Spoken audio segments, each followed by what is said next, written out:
Soyons saints, en partenariat avec Magnificat.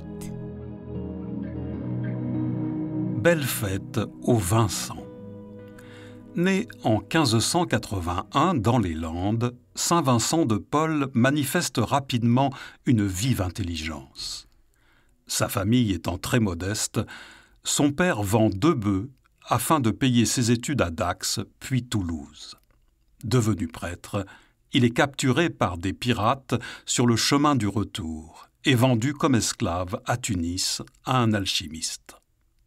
Après avoir converti son maître, il réussit à fuir et devient aumônier de la reine Margot avant d'être nommé curé de Clichy en 1612.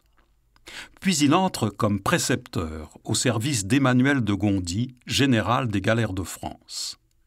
Confronté à la puissance de la noblesse et à la misère des paysans, il vit une prise de conscience qu'il appelle sa conversion.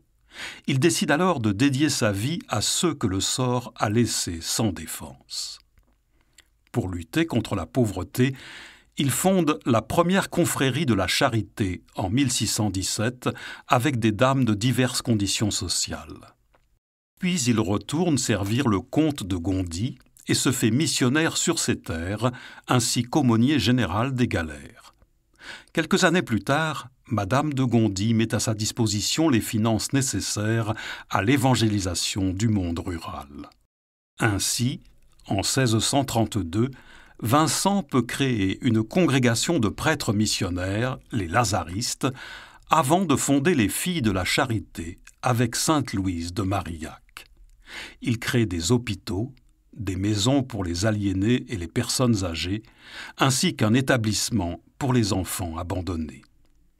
Il va également organiser les secours pour les victimes de la guerre de 30 ans, conflit ravageur qui fige une grande partie de l'Europe dans la misère. Toute sa vie, Vincent montre un visage de la charité chrétienne qui va au-devant de toutes les misères pour les secourir, car elle découvre dans le visage de tout être souffrant les traits de son Seigneur. Et nous prions aujourd'hui avec ses propres mots.